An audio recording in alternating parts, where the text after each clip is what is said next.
Pozdravljeni. Ravnokar sva zaključili oddajo Izberem prijazno z Majo Peron. Imeli sva prečudovit intervju in vas vabim, da si naju pogledate.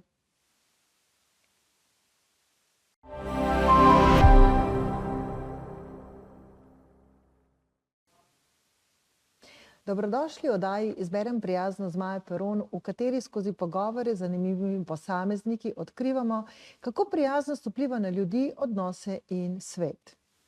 Danes je moja gostja ženska, ki zna slišati v prostoru med telesom in dušo. Janja Kovač, ki živi in dela z izjemnim občutkom za ljudi in odnose.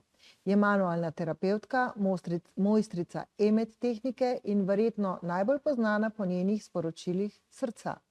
Pri svojem delu povezuje telo, energijo in čustveno zavedanje, predvsem pa človeka vidi kot celoto, ki se giblje med ranljivostjo in notranjo močjo. Danes bova govorili o tem, kako telo govori, kako ga lahko slišimo in kako se življenje začne mehko odpirati, ko mu damo priložnost. In seveda, kaj ima prijaznost z vsem tem? Janja, prijazna dobrodošla, res sem vesela, da si se odzvala mojemu povabilu. Hvala, Maja. Hvala za povabilo, hvala za možnost predstavitve, predvsem pa hvala, da lahko podelim tudi košček svojega življenja sebe, kdo jaz sem. Jaz bi te za začetek, da bo kar tukaj začeli, točno tako, ja, bi te vprašala, kdo Janja pravzaprav je? Ti kot ženska, kot nekdo, ki pravzaprav delaš in deliš svoje življenje in svoje znanje z ljudmi na en tak zelo poseben način. Ja, ker če bi ti povedala moje začetke, kje se je to meni začelo poroditi oziroma odkje ta sila, katero nosim v sebi, se mi je zgodila že dosti hitro, ko sem bila stara 8 let. V biti sem imam za preprosto punco, katera sledi svojemu srcu in deluje po principu poštenega srca. Zelo hitro sem ugotovila te moje posebnosti, katere me določeni ljudje oziroma ljudje vidijo, kar meni kot Janji ne pomeni to nič takega, ker dobesedno živim, to je moje življenje, kar se predstavljam in kar jaz sem. In zelo hitro sem prepoznala v sebi drugačnost s sovrstniki že v osnovni šoli, potem tudi v srednji šoli.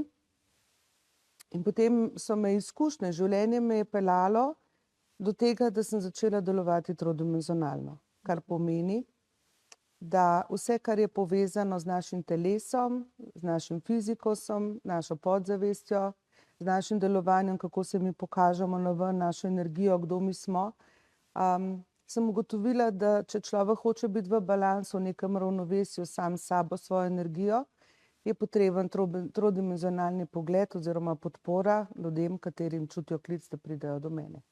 Okay. Ampak ti, v bistvu, tako kot te človek posluša, ne, ti nimaš samo nečesa, kar ti je dano, ti si dejansko svoje znanje nadgrajevala, gradila in ti deluješ na različnih področjih, tako da bi mogoče še o tem kaj povedala. Kje si se vse izobraževala, a ne?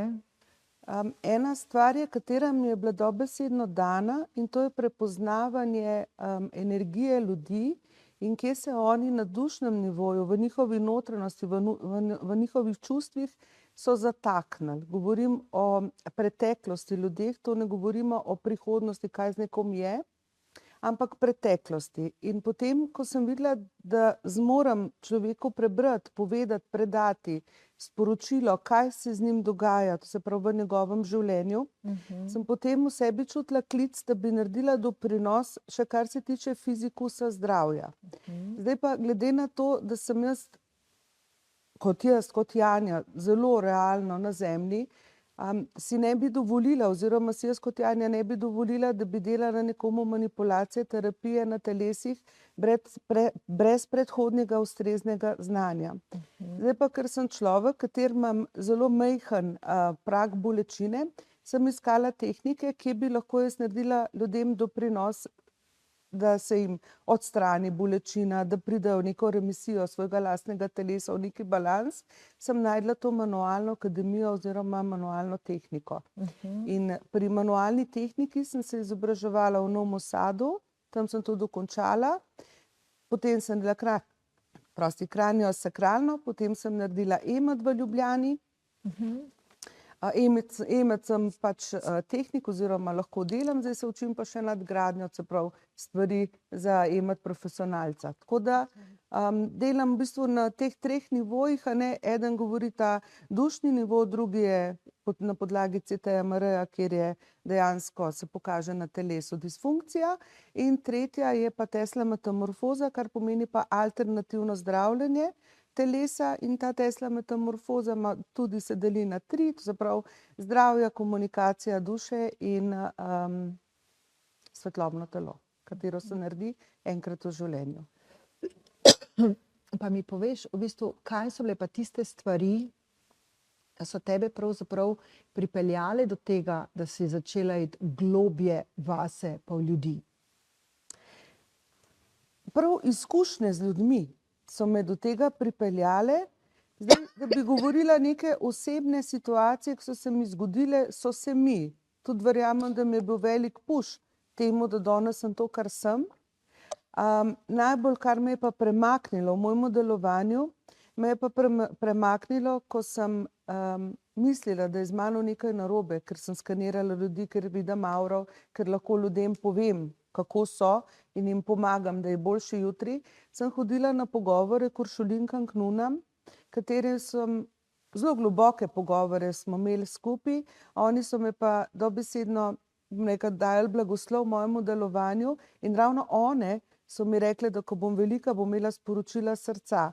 In ta sporočila srca bojo delovala po celem svetu, in ko človek bo začutil klic, da pride do mene, bo prišel. In tako so prišla tudi sporočila srca z Janjo. Super, in o tem več poveva v drugem delu.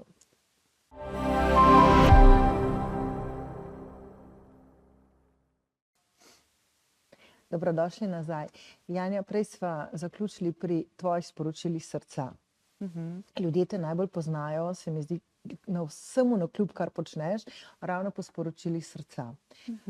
A ti poveš, kaj to pravzaprav je? Težko, Maja. Težko. Ker dejansko to, kar se je meni zgodilo s temi sporočili srca pri 8 letih, zelo težko povem, kaj se to dobesedno zgodi. Tako, ko gledam druge, kako predavajo, učijo medijstva, imam jaz takele oči, ker jaz bi tudi to nekomu naučila, predala, pa ne znam.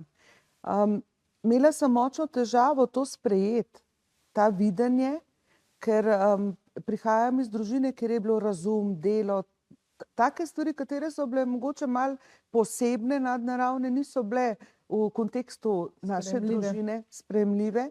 In sem imela res močno težavo to sprejeti, čeprav že od 14-15 leta predajam sporočila srca. Ok, ampak za ljudi, ki ne vejo, kaj dobijo v tvojih sporočilih srca, a so to navodila, kaj naprej, so to navodila, kaj bo, to mi malo povej, kaj je bistvo, srčika tega. Mislim, mnogi ljudje se zmotijo, pa rečejo, da želijo zvedeti preko sporočil srca svojo prihodnost. Jaz sem pa močen zagovornik, da kreatorji svojih prihodnosti smo mi sami. Sem pa blazno dober doprinos ljudem, kateri želijo imeti predajo sporočil srca, da pridejo v ravnovesje v lastni mer in da stvari, katere so se jim zgodile v življenju, katere so jih zaznamovale, se nekako otalijo, zmehčajo. In kar je najbolj fascinantno, ko k meni pride klient ali človek, se usede in on ne govori nič. Jaz ne maram nobene replike zunanjega sveta v moj svet, kjer predajam to od 8. leta. In želim slediti svojemu notranjemu izvoru in resnici, katera je meni dana. In moram reči, da se je zelo lepo, se pravi, govorimo že 40 let in več to delam, se je zelo lepo to zresoniralo z ljudmi. Ja, in verjetno se zgodi, ne, da tudi če nekdo na začetku ne razume, a ne, potem čez določen čas v bistvu ve, kam bi umestil tisto tvoje sporočilo, ne, dobi Ja. sporočilo kasneje smisel, a ne. Tudi jaz imam zelo rada, da se sporočila oziroma predajale njih posname, ker ne maram, da se ljudje navezujejo na mojo energijo, na moj izvor. In ta sporočila pridejo ljudje lahko enkrat v življenju, lahko enkrat letno, po v navednicah se reče, prišel sem malo na servis, ker traja terapija 1 urico in težko v 1 uri predelaš celo življenje, če je človek star 40-50 let. Zato pridejo večkrat. Je pa zelo lepa izkušnja, zelo veliko ljudi je fascinantnih sami nad sabo, ko slišijo, koliko dobrotljivosti, dobrih stvari nosijo v sebi in kako so jih skompenzirali ali z družino, ali s poslom, ali z zunanjimi dejavniki, okoljem in so postali nekaj, kar oni niso. In ta ranljivost oziroma ta, jaz rečem kot neki odpustek, ki se zgodi, je blazno blagodejno na njih vpliva. In ko pride nekdo, oprosti, Kar prosim. ko pride nekdo k tebi, ne, in se usede, kaj je tisto, kar ti najprej zaznaš pri človeku, v bistvu, oziroma ne kaj zaznaš, ampak kaj opaziš pri človeku? Ponavadi nič, ker jaz ljudi ne gledam lepi, krasni, suhi, debeli, bogati, revni, ampak vidim najprej oči in potem avrično polje in barve. Barve so moje prijateljice. In ko vidim avrično polje in barve, že kar vame pride neki glas, po kaj je ta človek prišel, kje rabi on odgovor. Okay. Pa meni ta oseba ne pove, po kaj je prišla, ampak potem, ko se zaključi, oziroma ko imamo odprta vprašanja, po moji predaji, zelo velikokrat se kar poklopijo energije, zakaj so prišli. Ja. Tudi recimo, pri poslovnem readingu, ker delam osebne readinge, poslovne readinge, tudi pri poslovnih readingih imam zelo lepo percepcijo pogleda uspešnosti podjetja in sem kar nekim slovenskim podjetjem lepi doprinos ali pri nekih odločitvah, ali pri strukturi ljudi, kateri delajo, ali pa zakaj se jim določene stvari ta trenutek v tem obdobju dogajajo, da jim lahko razložim, kaj se tle dogaja, da so ljudje bolj mirni oziroma da niso v stiski. Ok, to se pravi, to delaš skozi sporočila srca, kar delaš pa terapiji, se opiraš pa tudi na zdravniške izvide, ne, verjetno? Absolutno ja, absolutno ja. Delam v bistvu, kar se tiče manualne terapije, a ne, delam manipulacije, kar se tiče kosti, živčnega sistema, potem imam, kar se tiče mišic in seveda limfno drenažo, ročno limfno drenažo, tako da delam celoten sklop. No, ampak vem pa, ne, da si to naredila tudi na svoji kužiki, a ne? Ja, na šaneliki. Mogoče še kaj o tem, ne, zato ker živalice so pravzaprav na nek način že kar, vsaj zame, no, kaj jih imam. Otroci nasi, a ne? Mislim, družinski član. Ja, naši otroci. Šanel je zdaj stara, imam francosko buldoginjo, ona je stara 12 let in ko je bila stara 7 let, je imela težavo s hrbteničko, smo šli k pasjemu ortopedu in ko je naredil CT, je videl, da ima na 3 koncih hernije. In potem, ko me je vprašal, s čim se ukvarjam, sem povedala, sem manualni terapevt, je rekel, pa se lahko tudi kužku delaš kraniosakral. In sem dobesedno zdaj stara 12 let, to se pravi do zdaj, do recimo 2-3 mesecev nazaj, sem je delala kraniosakralno terapijo in je bila brez tablet.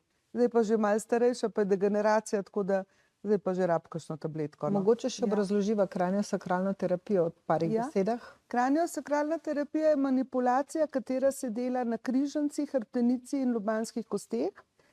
Dela se na hipofizi, dela se protibolečinska je, zelo nežna, je samo 5 gramov dotika na telo, ker manualna terapija po Johnu Plagerju, kateremu sem jo jaz dokončala, stremi k temu, da telo, da mu ti ga daš da sprostiš fascije, mišice, ne potrebuje agresije, ker če nas komar piči, naša hipofiza dojame, nekaj nas je pičilo, se popraskamo, komar nima težnosti.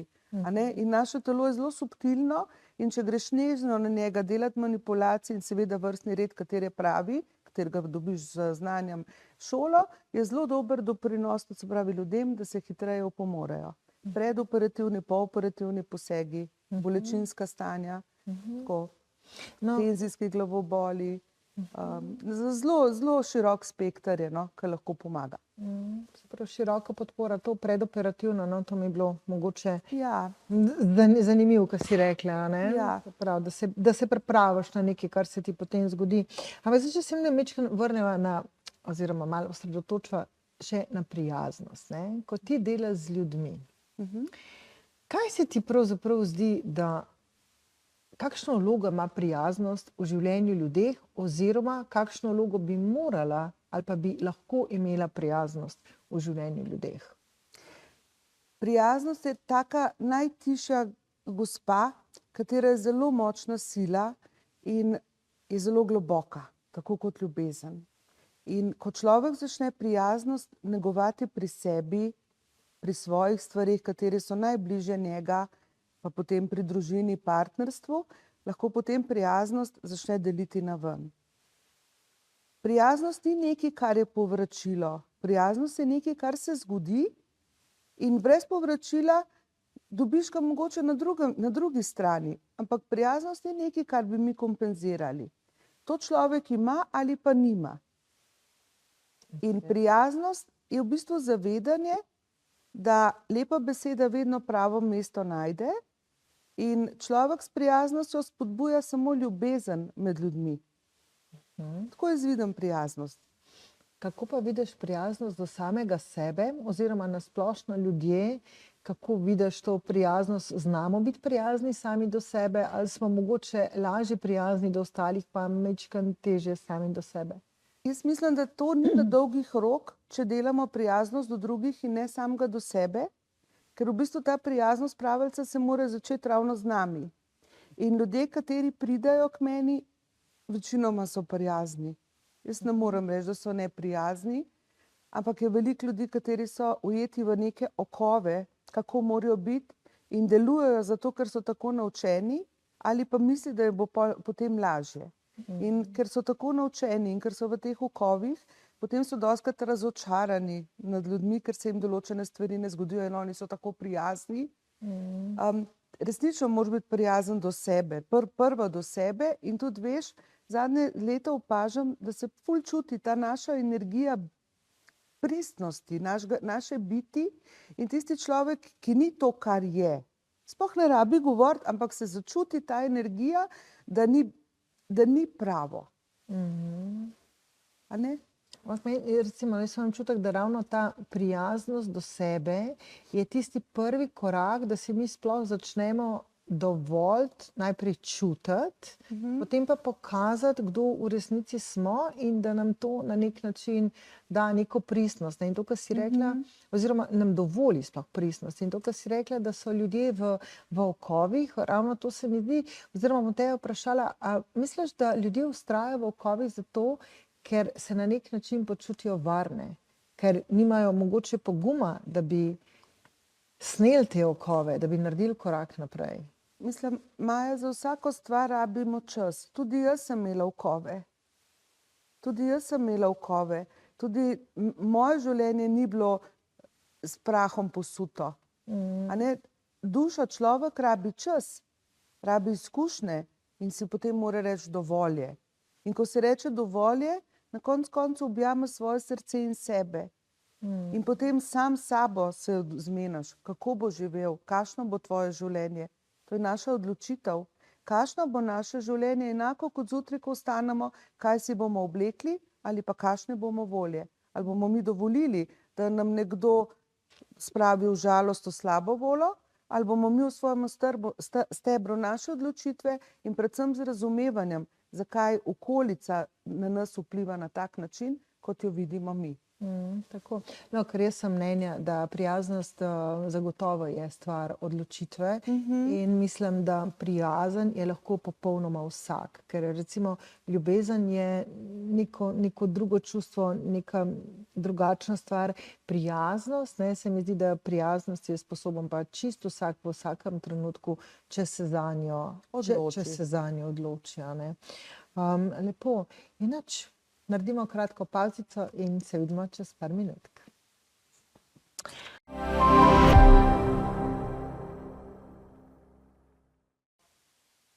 Dobrodošli nazaj. Janja, gremo midve še majčkeno na tvoje delo, na energijo, na te neke specifike. Eno od tvojih pravzaprav znanih zdaj že destinacij in potovanj so Tenerifi. Ja, Zakaj hodiš tja in kaj tam počneš? dobro vprašanje. Mislim, ne zanimajo me detajli. Tenerife sem začutila, ker je otok, katerima vsak kamen govori. Namreč zelo močno, intenzivno, energetski otok. Res so ostanke Atlantide tam in tam jaz čutim neverjeten mir. In imam občutek, da ko pridem tja, kot da bi šla v neko tako lupinco, kjer imam čas, da se resetiram. In tam se mi je blazno odprl kanal za pisanje. In na Tenerifih sem začela oziroma poglobila pisanje ravno teh božičnih oraklov, katere pišem že tudi kar nekaj let. In zato hodim na Tenerife. V bistvu, da se umaknem iz Slovenije, da sem tam v svojemu miru in da pač pišem te orakle, katere mi ljudje naročijo, da jih berejo za Božič. To se pravi ritual, ne? Ja. Neki običaji. Ja, Zdaj, glede na to, da jaz tebe poznam pa že res dolg časa, pa vem, da tebi običaji zelo veliko pomenijo. Zakaj se ti zdi, da so običaji tako pomembni? zato ker v bistvu običaje, ko človek dela običaje, dajo še vedno navdih preteklosti, kar je bilo, in se ne pozabi. In običaji združujejo, običaji so polni ljubezni. Ne vem, božični običaji, velikonočni običaji, se ljudje pač zberejo za mizo, so polni ljubezni. In jaz sem za običaje, za vse stare stvari, kar je bilo včasih, jaz bi to še vedno imela enako, ne bi nič spreminjala. Rada imam običaje. Združevanje, ljubezen, odnosi. Povej mi več o tem, kaj ti to pomeni in zakaj? Kaj po tvojem mnenju to človeku da? Mir, sprejetost, ljubezen, lahko tudi neke vrste pomembnost, vrednost. To se mi zdi, da vsak človek, vsak let za Božič, pa za veliko noč, če sem v molitvi, če sem v željah, če sem v kakšnem ritualu, vedno pomislim na ljudi, kateri so tisti dan sami, trpeči, bolni, in jim pošiljam iz dna srca ljubezen. Ker ni samo veselje v krogu družine, ko jo imamo, moramo tudi pomisliti na ljudi, kateri mogoče tisti trenutek tega nimajo, pa bi si srčno želeli, pa so osamljeni nekje. In jaz tudi sem humanitarec oziroma zelo rada pomagam. Če začutim, če vidim, pomagam tudi na stvari, katere ali prodajam, ali delam, ali če zaslužim, da imam večje naročilo, doniram določenim ustanovam in imam zelo dober občutek v sebi, ko lahko nekaj dam, ko lahko nekaj pomagam. In tudi ta del bi si jaz želela, da bi postal ljudem običaj. Da smo en do drugega odprti, da si pomagamo. Da ne pomagamo zato, da nas drugi vidimo, da smo mi dobri, ampak pomagamo zato, ker imamo v sebi prijaznost, ker imamo v sebi odprto srce in ker to čutimo, da je prav, da smo človek do človeka. Tega se mi zdi tako malo že. Ne vem, jaz, ko pridem v trgovino, vedno pozdravim dober dan. Doma sem na vasi. Če grem jaz v mesto, v trgovino in rečem dober dan, me pogledajo. Ne, Drugačna tudi tukaj to zdaj spreminjamo. Res? Ja, in jaz bi rada ravno s to prijaznostjo nekako samo to zbudila, da bi ozavestili in bili mogoče majčkeno bolj pozorni na to, kako pozdravimo, kako koga spustimo naprej. In tako, da tudi v mestih se stanje izboljšuje. Povej mi, kaj tebi pomenijo odnosi? Zelo veliko. Zelo veliko, predvsem odnosi družine. Imam 2 čudoviti hčerki, imam vnuka in zelo so mi pomembni odnosi z mojo družino. Kar se tiče odnosov naven, to se pravi prijatelji, znanci, sodelavci, sem ratala časovnica. Ko se vidimo, se imamo radi, smo odprti, nisem pa za odnose, kjer bi postal zasvojen od nekega odnosa, oziroma da bi bil omejen v lastni kreaciji in svobodi. Zelo so mi pomembni odnosi, zelo imam rada lepe odnose in zelo sem ponosna na sebe in na ljudi, ko vidim, ko si znajo postaviti lastno mejo, vrednost, do kje lahko nekdo je s tabo v nekem odnosu. Koliko časa pa je trajalo, oziroma kaj so bili izzivi, da si ti prišla do tega, kako zelo pomembno je postavljati lastno mejo? Dolgo je trajalo, Maja. Dolgo je trajalo. So bile izkušnje take in drugačne, dolgo je trajalo, dokler enkrat telo ne reče dovolj. In ko ti reče telo dovolj, in hvala Bogu se mi ni zgodilo, da bi me že opozarjalo s kakršnimkoli zdravstveno težavo, ampak enostavno telo je reklo dovolj. In naše telo ima res vse odgovore v nas. Samo slišati ga moramo. Ljudje se pa ne znajo ustaviti. Ne bojo si vzeli 1 uro za sebe na dan, ne bojo si vzeli, če bojo izčrpani, da bi se ulegli, spočili, ampak grejo proti svojemu telesu. In telo je treba poslušati, telo je prvo, kar nam reče, dosti je, rabiš počitek. A ne boš pa poslušal, v redu, naslednjič boš še nekaj zraven, poleg tega počitka. To se pravi, lahko rečeva, da to je na nek način prijaznost do sebe, da znamo sami sebe slišati in se dejansko upoštevati. Tako, in postaviti meje. Moramo biti pa resnično ljubni sami do sebe, imeti svojo resnico. Vsak človek nosi svojo resnico. Mi ne moramo vplivati na resnico drugega, mi lahko vplivamo na svojo resnico. Kako pa pridemo do te svoje resnice? Ker jaz mislim tako, da ljudje niti ne zanikajo svoje resnice, ampak da je bolj stvar v tem, da je mogoče niti ne poznajo. Ne? Koliko je pomembno spoznavanje samega sebe, na kakšen način to lahko pravzaprav počnemo? Prvo je treba vse odstraniti naše bariere in ego. In ko si dovolimo ranljivost sami do sebe in ko si dovolimo pogledati ptičje perspektive, kje smo, kaj se okrog nas dogaja, kako ljudje mogoče manipulirajo z nami, kaj od nas pričakujejo. Ko se mi v bistvu iztelesimo ali pa vidimo stvar z ptičje perspektive, nam postane vse jasno. Takrat, ko gremo mi ven kot žrtev, ko mi gremo ven kot napadalec, ampak gremo noter v situacijo kot opazovalec. Takrat vidimo, kaj se dogaja. In zelo fajn je, da smo v nultosti sami sabo, kar pomeni, da se nobena stvar, ne da je še ne vem kako dobra, ne da je še ne vem kako slaba, da se ne vklapljamo v njo, ampak da si samo rečemo, je okej. Sem to kar težko, ne? Kako pa to najlažje, bom rekla, dosežemo? Zato, ker Z zavedanjem. Z globokim zavedanjem. Z globokim zavedanjem. Pa mogoče, da kdaj v življenju manj govorimo, več poslušamo, več opazujemo. Velikokrat ima tišina, opazovanje, več odgovorov, kakor besede in dokazovanje.